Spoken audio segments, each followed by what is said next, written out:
de la médula, se ven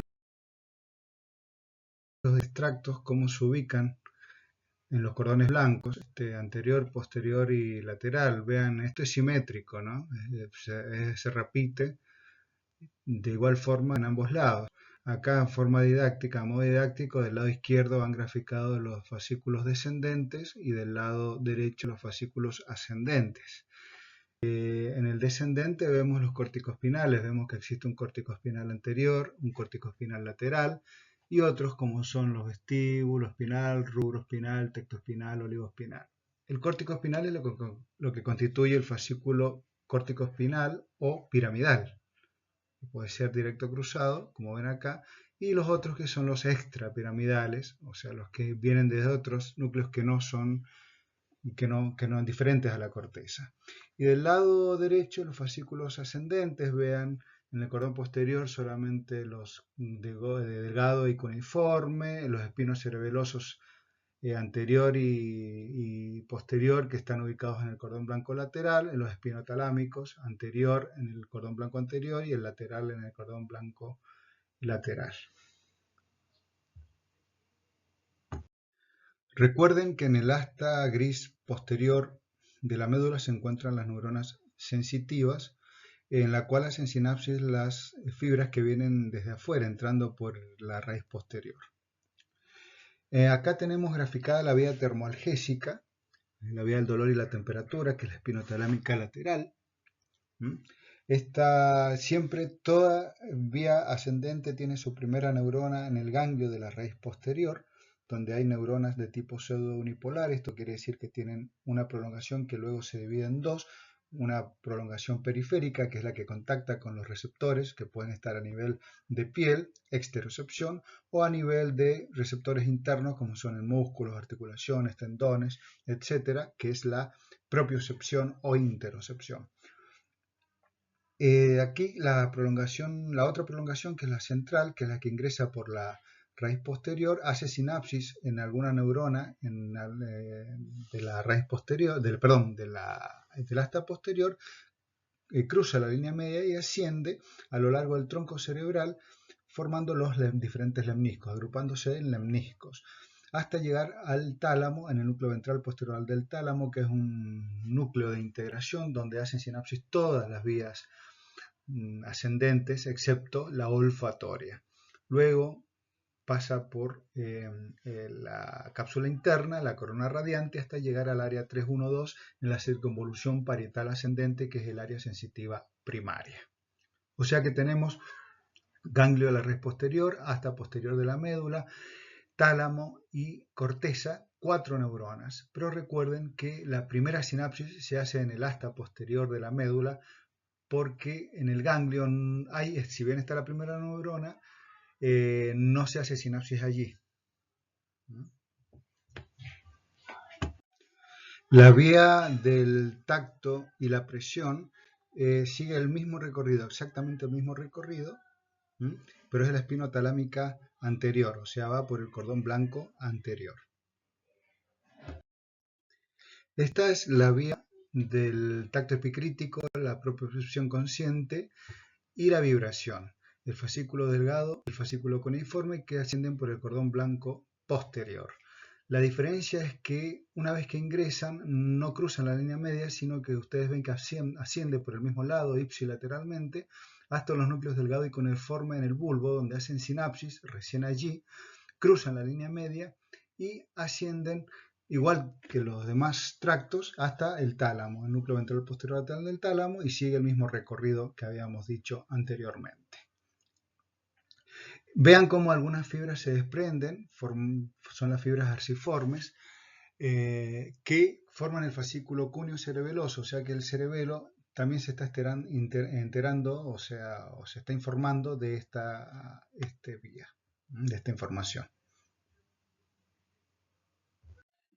Esta es la vía de la propiocepción inconsciente, que viene de músculos, articulaciones y tendones y va al cerebelo. Ustedes ven que no llega hasta la corteza cerebral, sino que se queda en el cerebelo. El cerebelo está recibiendo información de los músculos, articulaciones, de la posición en que están cada uno de nuestros músculos y por ende cada una de nuestras regiones o partes del cuerpo. Tenemos el tracto espinocerebeloso posterior, directo, ustedes ven que no se cruza y que entra por el pedúnculo cerebeloso inferior al hemisferio cerebeloso del mismo lado. El anterior, algunas fibras se cruzan y otras no. Las que no se cruzaron entran por el pedúnculo cerebeloso superior al hemisferio del mismo lado, y las que se cruzaron entran por el pedúnculo cerebeloso superior al hemisferio cerebeloso contrario. Sin embargo, después vuelven a cruzar, de tal forma que en definitiva siempre la información va al hemisferio cerebeloso del mismo lado. Por eso, los pacientes que tienen una lesión tumoral o vascular en un hemisferio cerebeloso van a manifestar los síntomas del mismo lado del cuerpo. En el asta anterior de la médula se encuentran las motoneuronas alfa y las motoneuronas gamma. Las motoneuronas gamma son aquellas que inervan las fibras intrafusales, o sea, las fibras musculares que se encuentran dentro de los husos neuromusculares, que son los receptores de estiramiento que hay en los músculos. Y las motoneuronas alfa son las que inervan las fibras extrafusales, que son aquellas que forman la mayor parte de la masa muscular, ¿no? Las que nosotros vemos macroscópicamente formando el músculo. Hasta estas motoneuronas alfa van a llegar las fibras de la vía corticoespinal o piramidal, que es aquella vía que nace en el área 4, que es el área motora primaria, en la circunvolución frontal ascendente, y desde allí descienden a través, en un camino inverso a lo que hemos estado viendo hasta ahora, o sea, corona radiante, cápsula interna, a lo largo de todo el tronco cerebral, por la cara anterior de los pedúnculos cerebrales, la cara anterior de la protuberancia del bulbo, y en el bulbo forman las pirámides y hacen el entrecruzamiento con el lado contrario, en la decusación de las pirámides, y allí descienden hasta hacer sinapsis en la motoneurona alfa y de ahí salir por la raíz anterior a formar los diferentes plexos y los diferentes nervios hacia el órgano blanco que es el músculo. Recordemos que algunas fibras no se cruzan y constituyen el haz corticoespinal directo, pero la mayor parte se cruza. Por eso es que cuando está lesionada la corteza o alguna parte de la vía, antes de esa decusación, ese paciente va a tener una sintomatología que se va a manifestar en el lado contrario del cuerpo, donde va a tener una paresia generalmente, o una parálisis en el lado cuando es más grave, más extensa la lesión. Recordemos que la corteza solamente realiza el movimiento, no lo diseña, sino que simplemente hace lo que otras estructuras como son la corteza premotora o el cerebelo o los ganglios basales le dicen cómo tiene que ser el movimiento que ella tiene que realizar en cuanto a características como la dirección, la precisión y la fuerza. Hay otros tractos descendentes que vienen de otras estructuras que no son la corteza, como son los núcleos tectales, los núcleos vestibulares, la formación reticular, el núcleo rojo y los núcleos olivares. Es importante destacar la formación reticular. Recordemos que era un grupo de neuronas de forma difusa localizadas a lo largo del tronco cerebral y que una de sus funciones principales es el mantenimiento del estado de vigilia a través de un envío de estímulos permanentes a toda la corteza para mantener el estado de conciencia. Cuando esta formación reticular se lesiona, el paciente puede dormirse, ¿no es cierto?, y no reaccionar a estímulos y entrar en un estado de coma. Por otro lado, el paciente puede estar despierto porque la formación reticular puede estar indemne y mandando esos estímulos a la corteza, pero la corteza no reacciona. El paciente puede estar despierto, pero no reconocer nada ni estar orientado, simplemente estar despierto, pero no responder a estímulos, no entender, no interpretar los estímulos.